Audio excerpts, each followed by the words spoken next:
Muhammadin sallallahu alaihi wa ala alihi wa sahbihi wasallam. Syarrul umuri muhdatsatuha. Fa inna kulla muhdatsatin bid'ah wa kulla bid'atin dhalalah wa kulla dhalalatin finnar.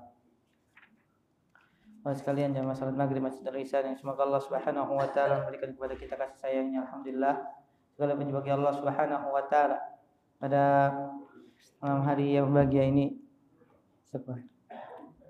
Kita kembali dipertemukan oleh Allah Subhanahu wa taala di tengah bulan Rajab 14 Rajab 1446 Hijriah untuk kita bersama-sama kembali mendengarkan hadis-hadis Nabi sallallahu alaihi wa ala alihi wasallam yang berkaitan dengan adab dari kitab Al-Adabul Mufrad wa karya Imam Muhammad Ibn Ismail Al-Bukhari rahimahullahu taala Amir Mu'minin fil hadis. Ya, mas karena Allah Subhanahu wa taala, kita akan kembali membaca dari bab al-muasah fi sanati wal maja'ah, saling membantu dalam masa kekeringan dan kelaparan. Al-muasah, kata para ulama, ada sedikit perbedaan dari al-musa'adah, dari makna saling membantu. Karena muasah di sini ada perasaan ketika membantu, perasaan sedih, perasaan iba terhadap orang yang diberikan padanya makanan atau bantuan, yang menunjukkan rasa solidaritasnya, sosialnya pada saudaranya yang membutuhkan. Itu namakan muasah. Dan tentu seorang ketika membantu orang lain dalam keadaan dia merasakan iba, merasakan kesedihan yang dia rasakan sebagaimana saudaranya merasakannya, ini merupakan suatu yang terpuji jamaah sekalian Allah Subhanahu wa taala. Beda dengan seorang yang memberikan makanan jamaah sekalian tapi dalam keadaan marah, dalam keadaan dia tidak suka dengan apa yang dia lakukan dari memberikan makanan kepada orang lain. Dia memberikan sambil menghardik misalnya, atau sambil mencela. Itu merupakan perbuatan yang terlarang. Allah Subhanahu wa taala firman, qaulun ma'rufun wa maghfiratun khairum min shadaqatin yatba'uha adza. Surat Al-Baqarah.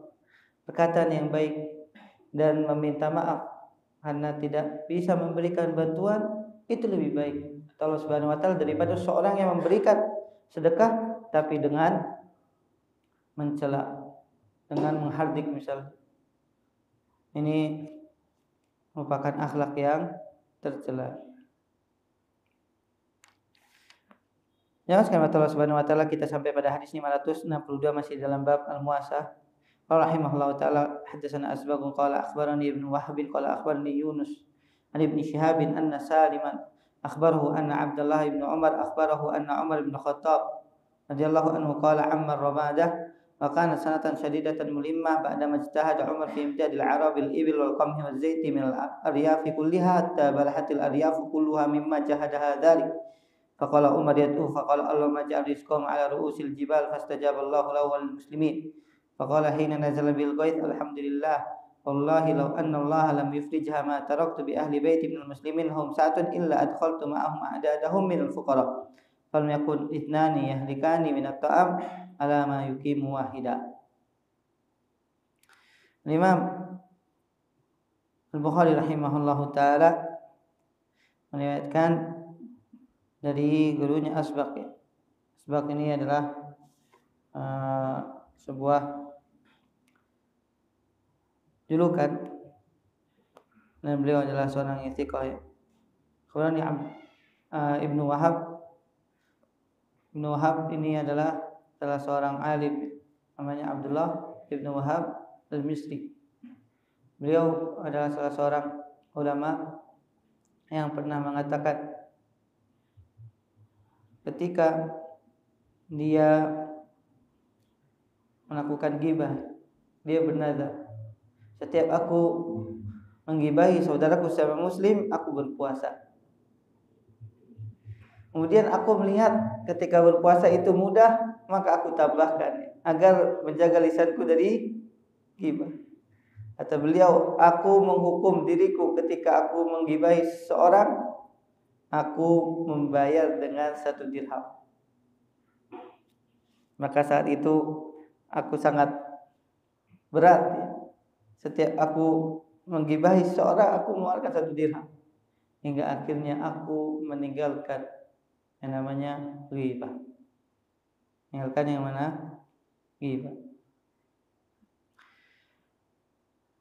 Nah, Imam Abdullah bin Wahab Al-Misri rahimahullahu taala adalah salah seorang alim yang beliau pernah bermulazamah kepada sang guru.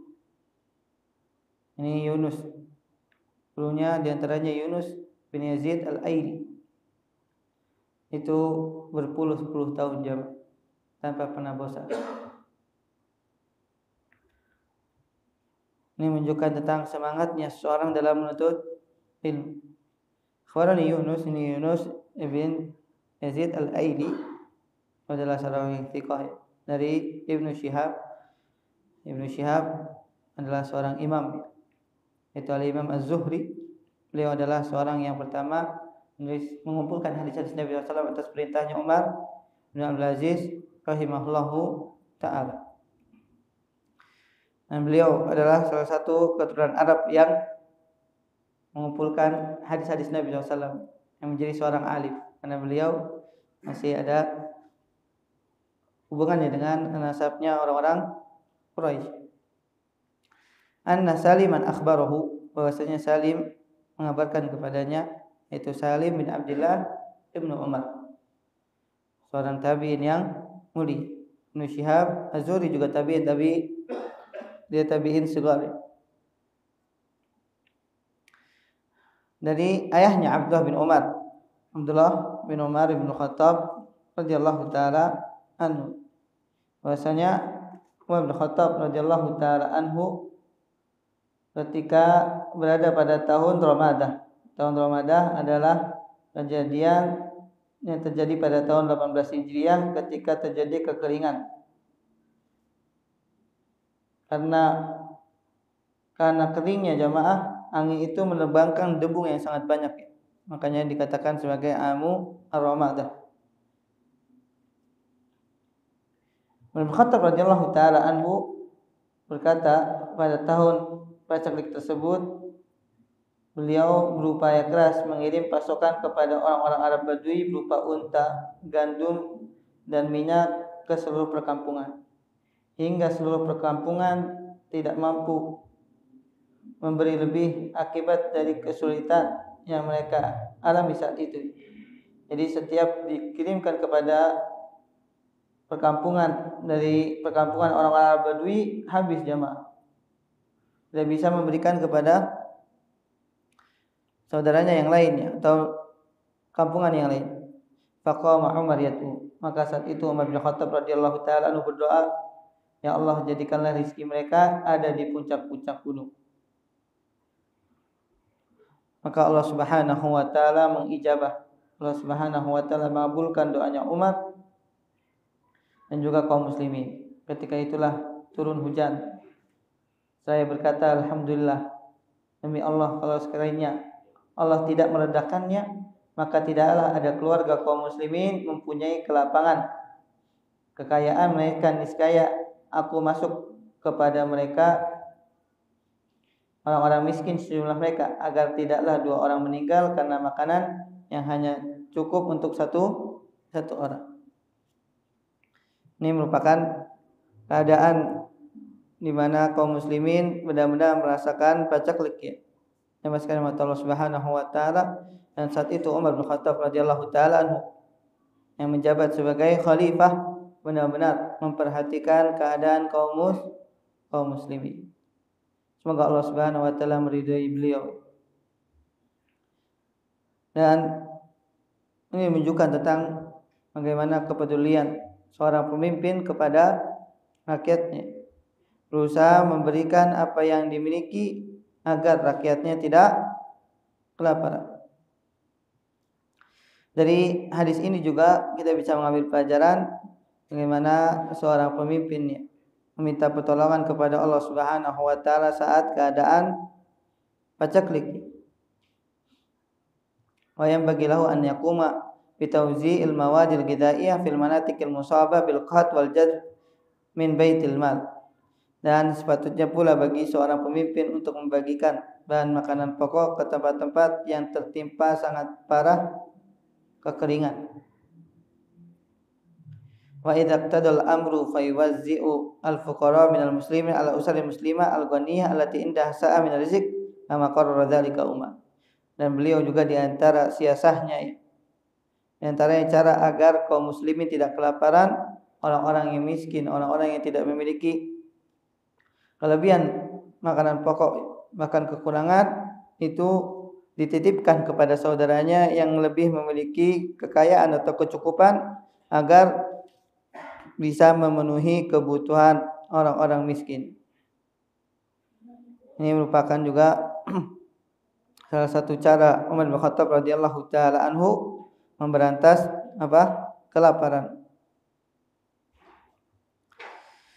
Dari hadis ini juga kita bisa mengambil pelajaran bahwasanya Umar bin Khattab radhiyallahu taala anhu mengetahui hadis Nabi sallallahu alaihi wasallam, karena Nabi sallallahu alaihi wasallam pernah bersabda dalam hadis riwayat oleh Imam Muslim, ta'amul wahid yakfi al-itsnain.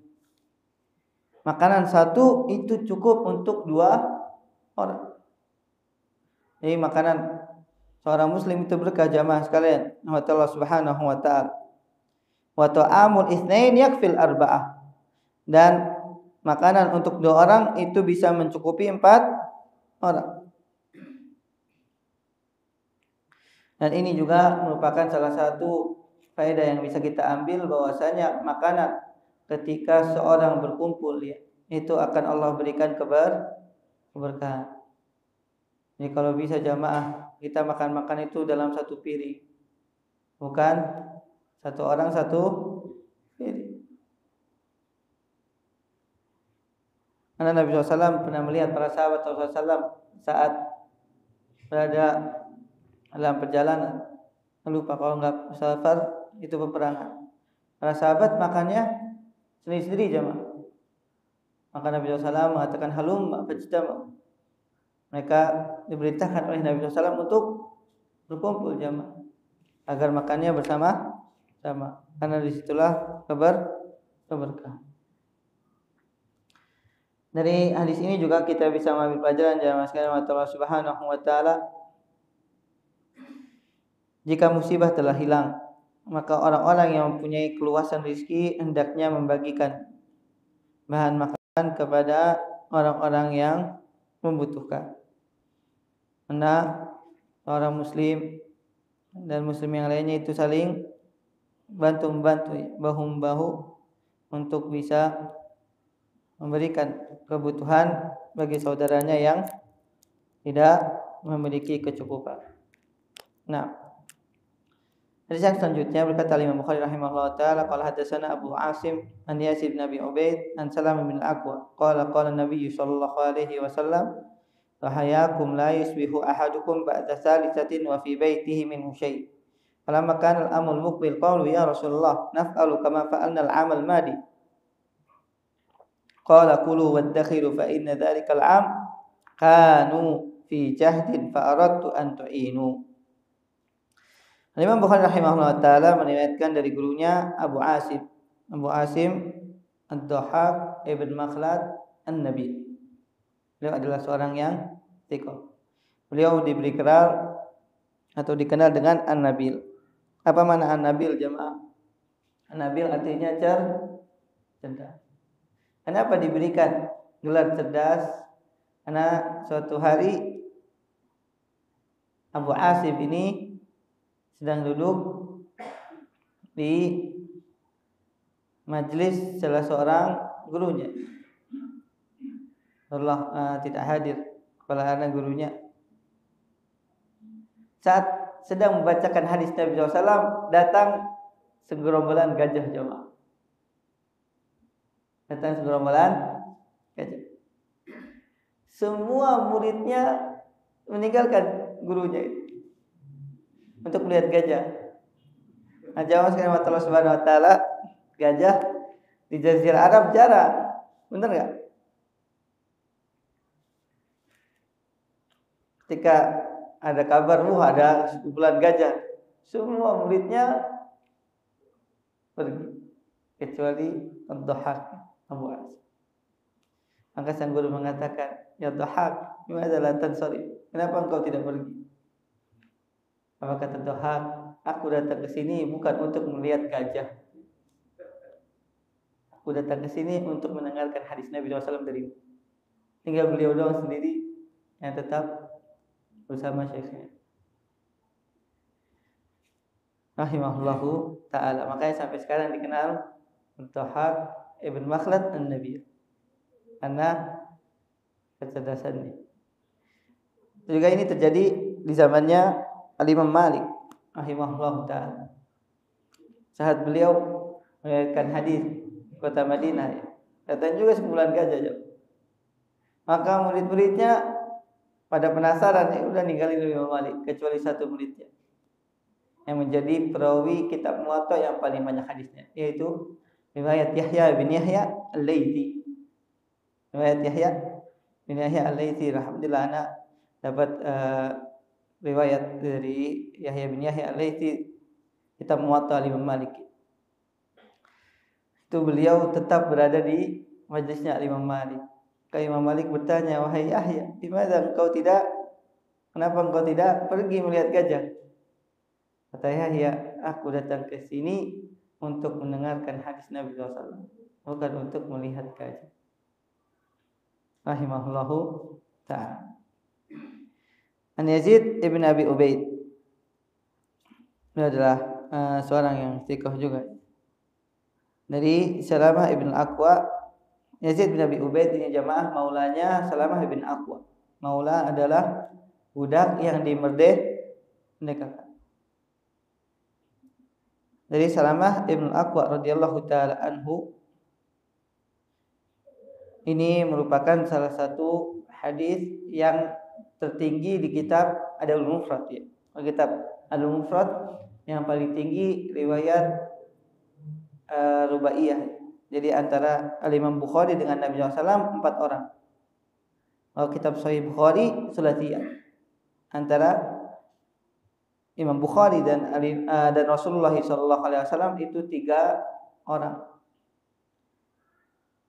Ini termasuk sanad yang aliyah. Qala Nabi SAW bersabda, "Dahayakum, daging hewan kurban kalian tidak boleh salah seorang dari kalian menyimpannya lebih dari 3 hari." Karena jamaah sekalian Allah Subhanahu wa taala, saat itu benar-benar kaum muslimin sedang ditimpa kelaparan, maka tidak ada yang boleh menyimpan daging kurban lebih dari 3 hari. Harus di rumahnya sudah kosong dibagi-bagikan. Falam makan al-amul muqbil. Kemudian pada tahun berikutnya para sahabat Rasulullah SAW bertanya, "Ya Rasulullah, apakah kami melakukan apa yang telah kami lakukan pada tahun sebelumnya?" Jadi Nabi SAW tidak boleh, Nabi SAW melarang para sahabat untuk menyimpan daging lebih dari 3 hari di rumah. Maksudnya harus dihabiskan, dibagikan kepada saudara-saudaranya sama muslim. Maka Nabi SAW pada tahun berikutnya berkata, "Kulu waddakhiru." Makanlah dan simpanlah. Al-iddikhar dalam istilah bahasa Arab jamaah sekalian, menyimpan dalam waktu yang lama. Dahulu cara untuk membuat daging menjadi awet itu dikeringkan jamaah. Dipotong-potong terlebih dahulu kecil-kecil, kemudian dikeringkan. Kalau dalam istilah sekarang itu dinendengin. Itu cara mereka dahulu menyimpan daging, karena dahulu belum ada kulkas jamaah. Kalau di kita Masya Allah daging disimpannya di mana? Kulkas. Fa inna dzalikal am kanu fi jahdin fa aradtu an tu'inu.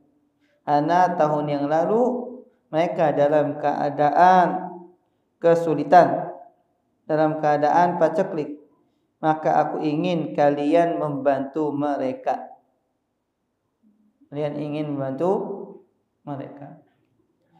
Ini jelas sekali apa yang disabdakan oleh Nabi SAW sesuai dengan bab yang kita bahas ya. Bahwasanya Nabi SAW melarang para sahabat Rasulullah SAW untuk menyimpan daging lebih dari 3 hari, agar saudaranya sesama muslim bisa menikmati daging kurban. Adapun setelah tahun berikutnya dalam keadaan yang lebih baik, maka Nabi SAW membolehkan untuk menyimpan daging kurban. Dalam hadis yang lain disebutkan dibagi berapa? Sepertiga aja. Sepertiga dimakan, sepertiga untuk hadiah, sepertiga lagi disimpan. Dari hadis ini juga kita bisa mengambil pelajaran jamaah sekalian Allah Subhanahu wa taala tentang ilmu dalam usul fikih, yaitu nasikh wal mansukh. Hukum yang terdahulu dihapus dengan hukum yang selanjutnya.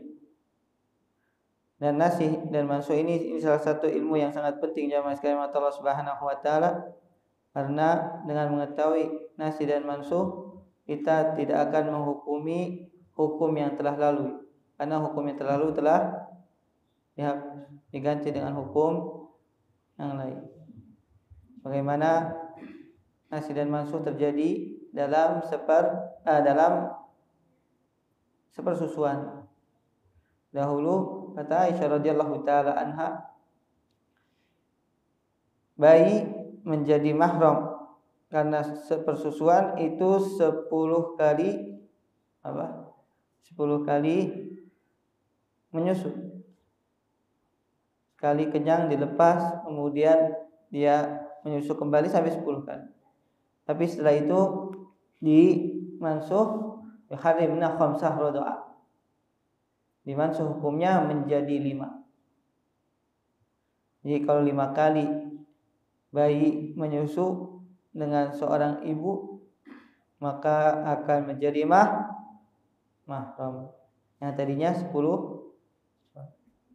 Ini juga hukum seorang wanita yang meninggal suaminya.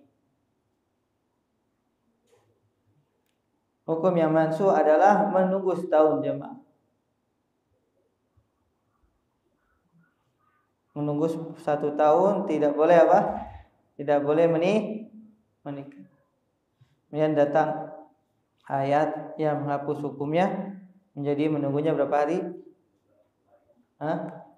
Ya, 4 ashhur wa ashrah. 4 bulan 10 hari. Iddah seorang istri yang meninggal suaminya yang tadinya setahun menjadi 4 bulan 10 hari. Itu juga hukum dalam nasikh al-mansukh ketika Nabi SAW mengharamkan sebelumnya ziarah kubur.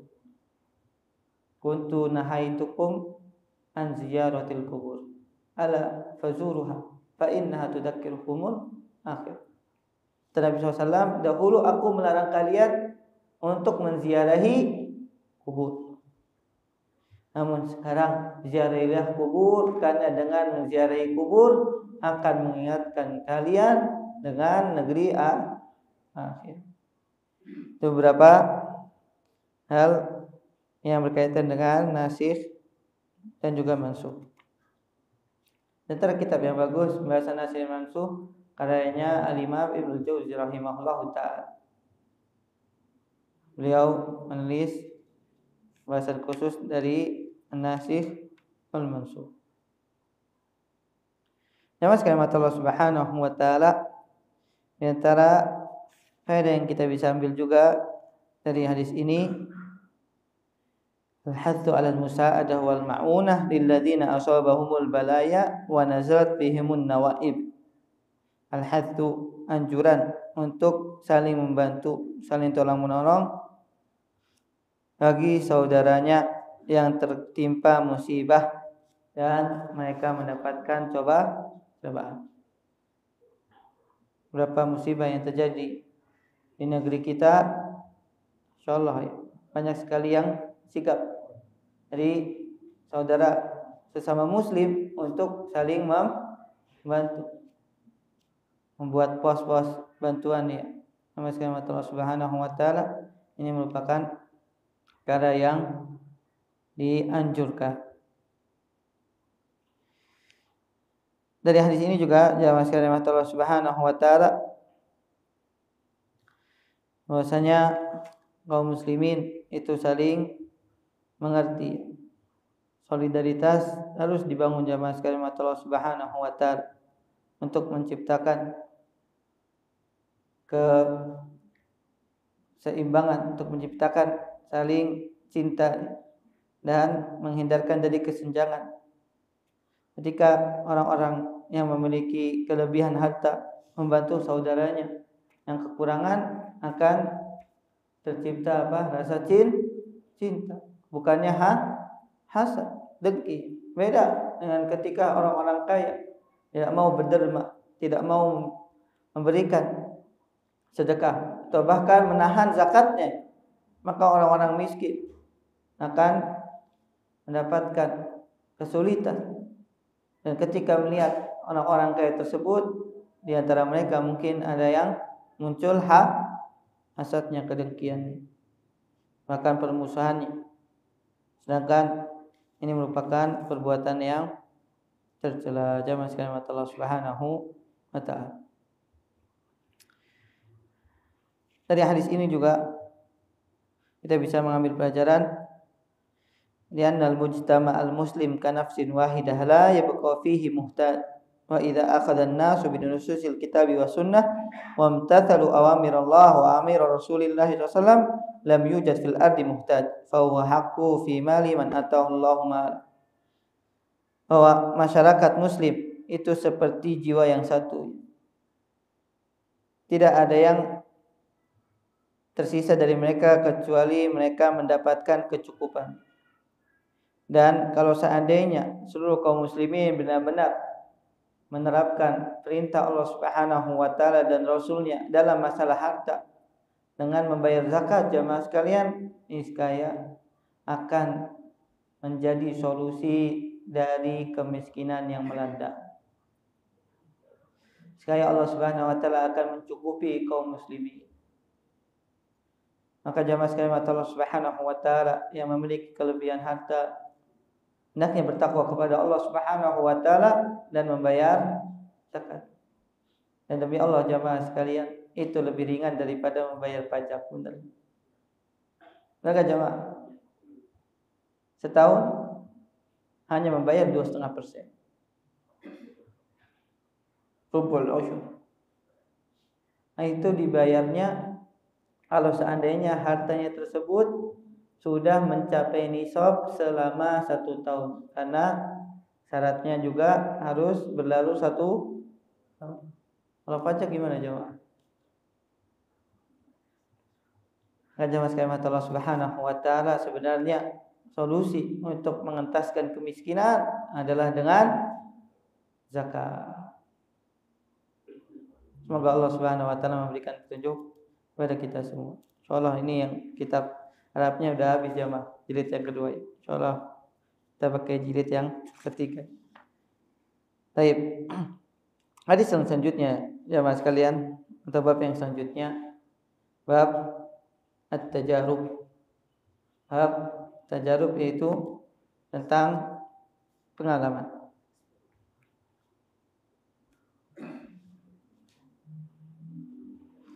Kata Imam Bukhari rahimahullah taala, akhbarana Farwah ibn Abil Mighra qala akhbarana Ali bin Mishab. Yang benar bacanya Ali ibn Mushir. Ini salah cetak. An Hisham bin Urwah an abihi qala kuntu jalisan inda Muawiyah fahaddatha nafsahu thumma intabaha faqala la hilma illa tajrubah yu'iduha thalatha. Imam Bukhari rahimahullah taala meriwayatkan dari gurunya Farwah ibn Abil Miqra. Beliau adalah seorang yang thiqah. Dari gurunya Ali bin Musir. Ali bin Musir adalah salah seorang guru dari Farwah yang juga seorang yang thiqah. Dari Hisham bin Urwah. Hisham bin Urwah, beliau juga adalah seorang yang thiqah jamaah sekalian mata Allah Subhanahu wa taala, anak dari Urwah ibnu Zubair. Adapun Urwah bin Zubair kita sering melewati nama ini karena beliau rahimahullah taala salah seorang tabi'in yang mulia. Pernah sampaikan tentang bagaimana beliau bisa mendapatkan keutamaan meriwayatkan hadis Nabi sallallahu alaihi wasallam. Sampai Hisham bin Urwah mengatakan, aku baru mengambil dari ayahku seperempat ilmunya. Padahal di antara yang paling banyak meriwayatkan hadis Urwah adalah anaknya Hisham ibnu Urwah. Ya, sekalian mata Allah Subhanahu wa taala, Urwah ketika berkumpul bersama saudara-saudaranya sama muslim di Ka'bah, beliau meminta kepada Allah Subhanahu wa taala, Allah jadikanlah aku seorang yang orang-orang mengambil ilmu dariku. Beliau meminta di pelataran Ka'bah kepada Allah Subhanahu wa taala agar orang-orang mengambil ilmu dariku. Dan Allah Subhanahu wa taala mengabulkan apa yang diminta Urwah rahimahullahu ta'ala. Itu juga disebutkan dalam biografinya. Kenapa Urwah Allah Subhanahu wa taala berikan keberkahan dalam ilmunya? Karena Urwah adalah salah seorang penuntut ilmu yang sangat sopan terhadap para gurunya. Kata Al-Imam Adz-Dzahabi, kebanyakan dulu para ulama al-hadis atau para penuntut ilmu ketika menuntut ilmu hadis itu masuk ke rumah gurunya itu seperti budak, karena saat itu benar-benar dimuliakan menuntut ilmu hadis. Tapi Urwah tidak pernah mengetok pintu gurunya. Beliau selalu menunggu agar gurunya keluar terlebih dahulu untuk menghormati siapa? Guru. Ketika gurunya keluar, baru Urwah meminta untuk dibacakan hadis Nabi Shallallahu Alaihi Wasallam. Walaupun menunggunya lama jemaah, walaupun menunggunya 1 jam, 2 jam, 3 jam, dia berada di depan pintu gurunya dan tidak berani mengetuk sampai gurunya keluar.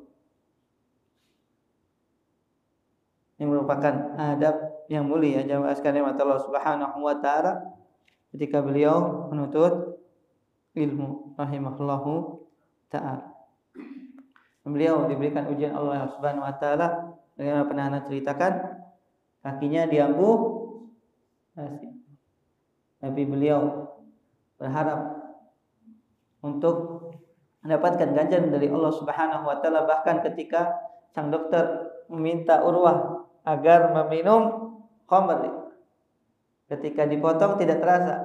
Dahulu enggak ada obat bius jemaah, maka Urwah lebih memilih untuk berzikir kepada Allah Subhanahu wa taala daripada meneguk 1 gelas khamr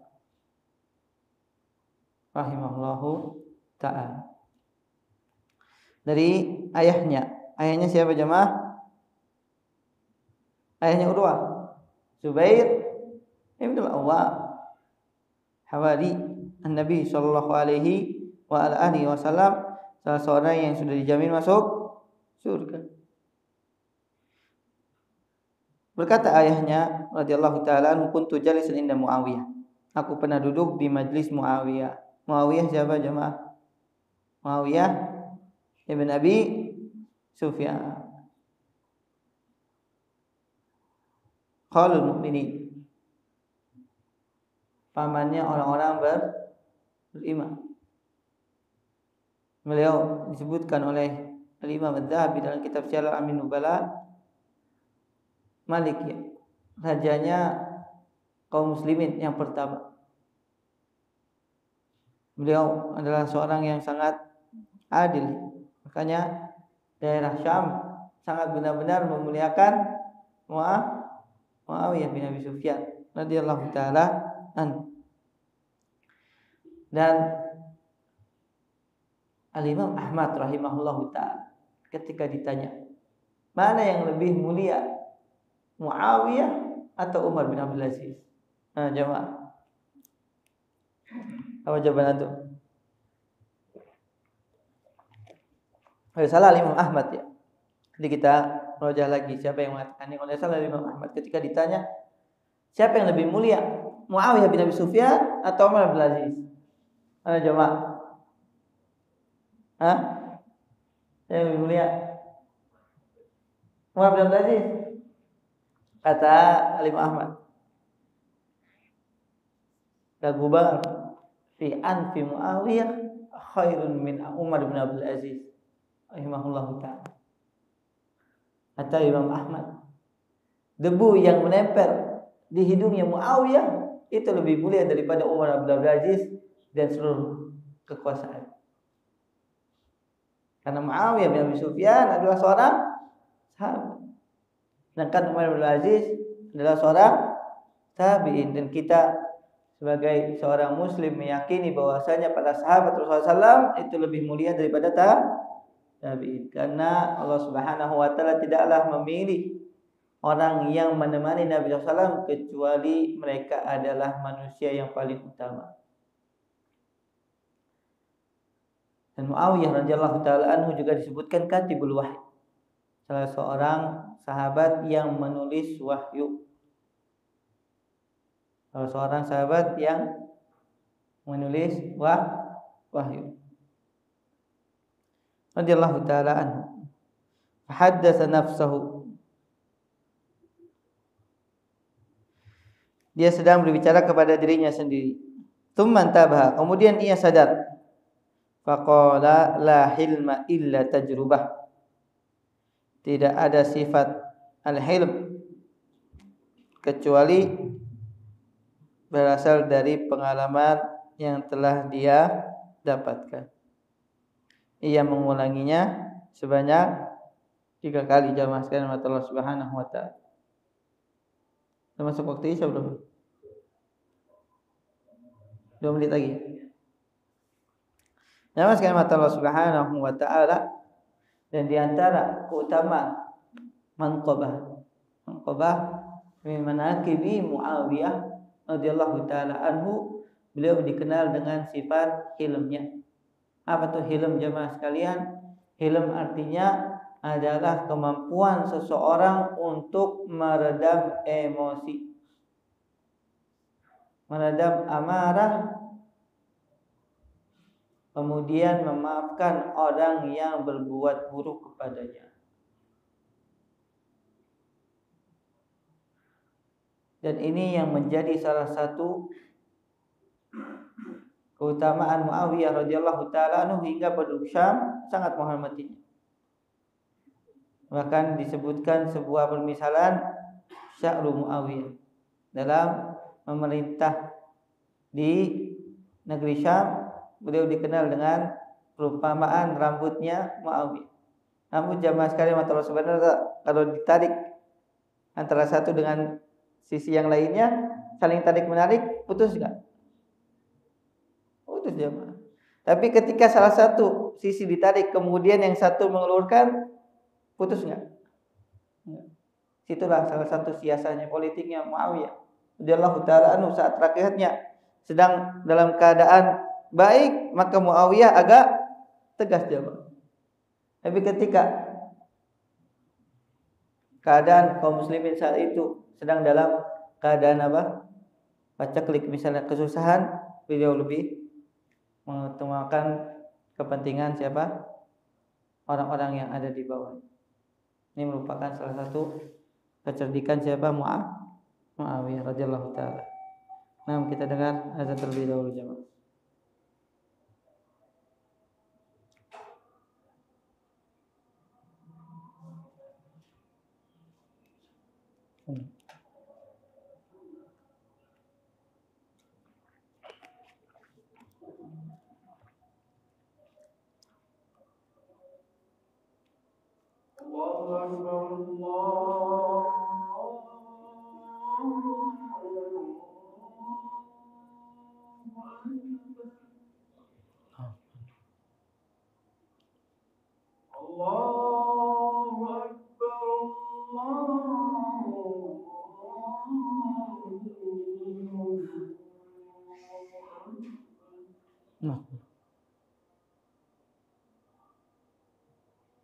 أشهد أن لا إله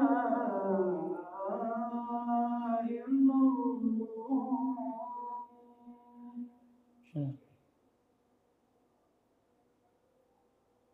أشهد أن لا إله إلا الله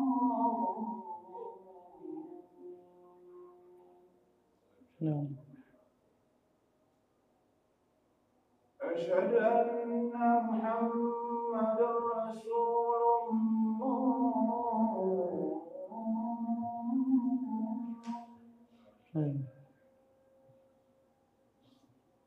أشهد أن محمد رسول الله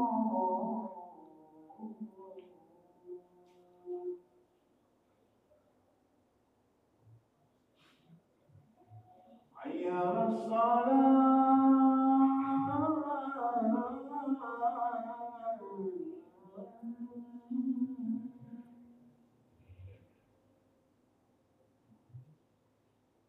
حي على الصلاة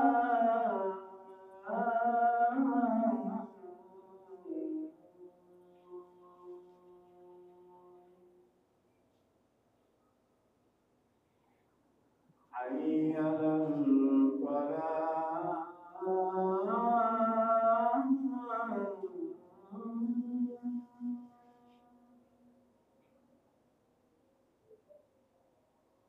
حي على الفلاح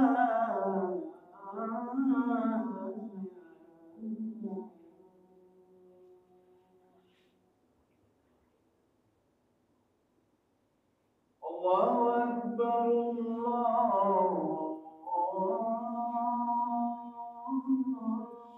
أكبر لا إله إلا الله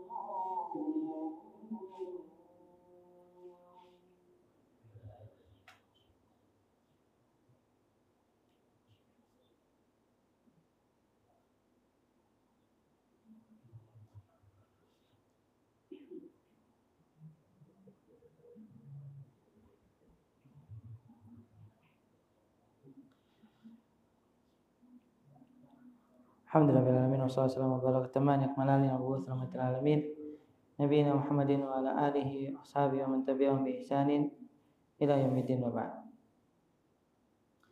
Jemaah sekalian Allah Subhanahu wa taala, kita akan lanjutkan penjelasan dari perkataan Muawiyah radhiyallahu taala anhu. Kata beliau, tidak ada sifat santun kecuali setelah ada pengalaman.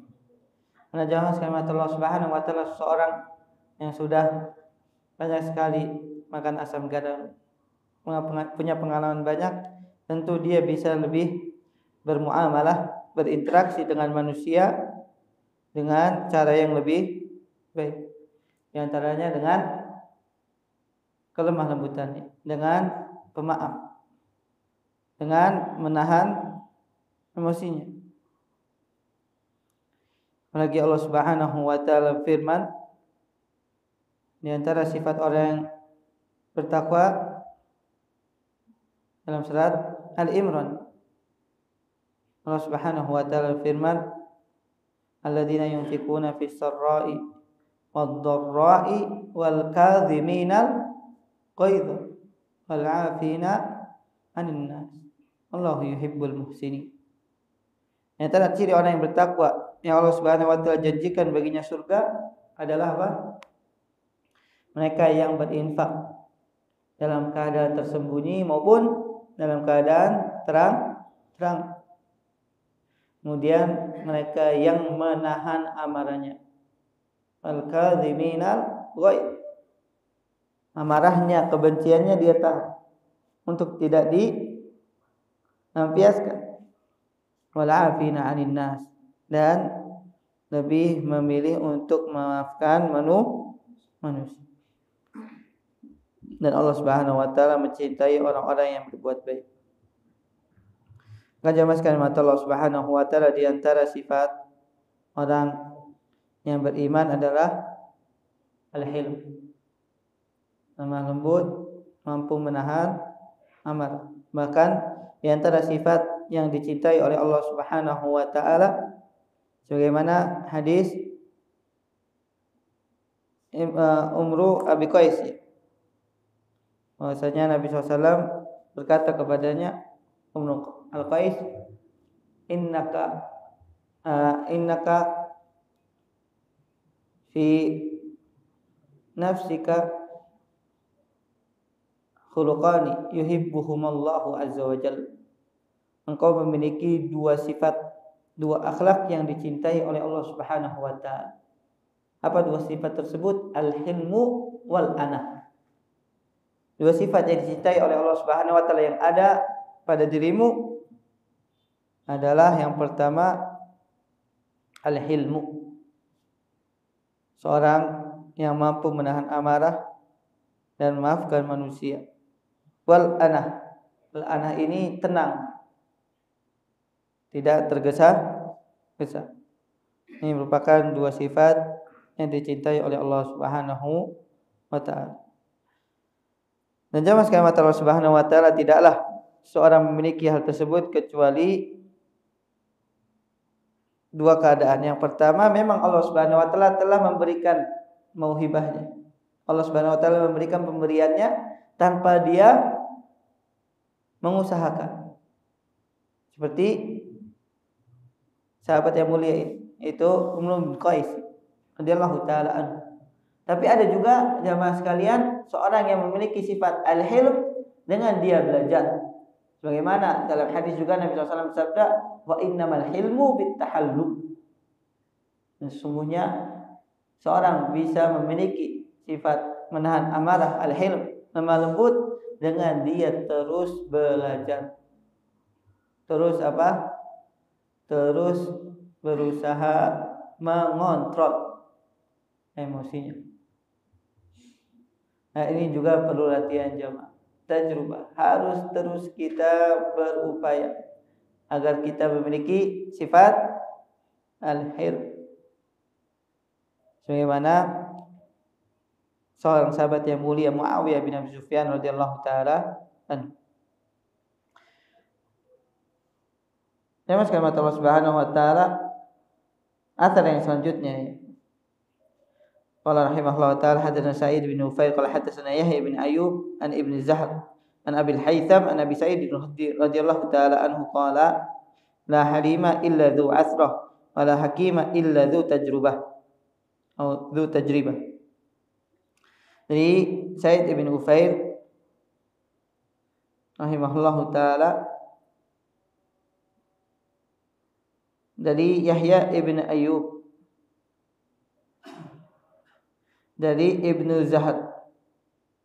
Ibnu Zahr ini kata para ulama adalah seorang yang dhaif, namanya Ubaidillah Ibnu Zahr. Dari Abil Haytham. Abil Haytham juga jamaah sekalian, beliau adalah seorang yang dhaif. Maka Allah taala alam, asar ini adalah asar yang dhaif. Dari Abu Sa'id, maksudnya Abu Sa'id Al-Khudri, Sa'ad bin Sinan Al-Khudri radhiyallahu taala anhu, dia berkata, tidak ada orang yang bersifat santun kecuali bagi yang pernah memiliki kesalahan. Al-hilm di sini santun, atau kita terjemahkan seorang yang mampu menahan emosinya, kecuali bagi yang pernah memiliki kesalahan. Wala hakima illa dzu tajrubah, dan tidaklah seorang memiliki sifat kebijaksanaan kecuali bagi yang sudah memiliki pengalaman. Tetapi asar ini adalah asar yang dhaif. Itu juga asar yang selanjutnya jamaah sekalian, qala rahimahullahu taala Haddatsana Qutaibah qala haddatsana Ibnu Wahb an Amr bin al-Harits an Darraj an Abil Haytham an Abi Sa'id an Nabi sallallahu alaihi wasallam wa dzakara mithlahu. Dari Qutaibah, ini Qutaibah bin Sa'id, beliau adalah seorang yang thiqah. Dari Ibnu Wahab, Abdullah bin Wahab juga seorang yang thiqah. Dari Amr bin Harith, dari Darraj, dari Abu Haytham. Nah, Darraj ini jamaah sekalian adalah seorang yang lemah, begitu juga Abu Haytham. Maka Allah Ta'ala alam, hadis ini merupakan hadis yang dhaif.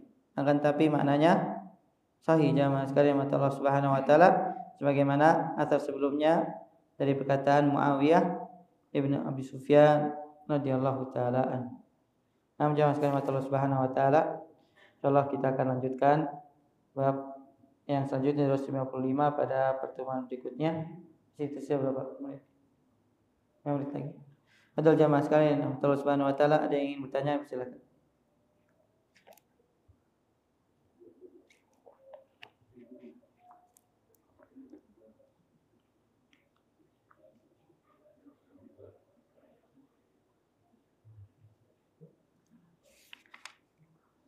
Bertanya jamaah.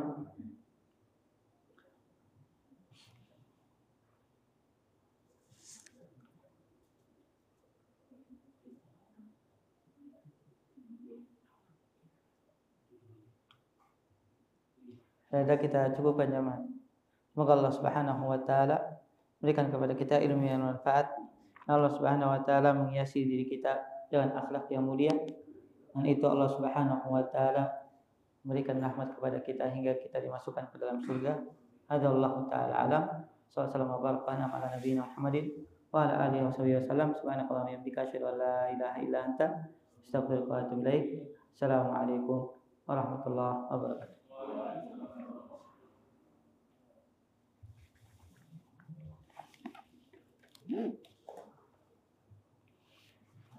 الله أكبر الله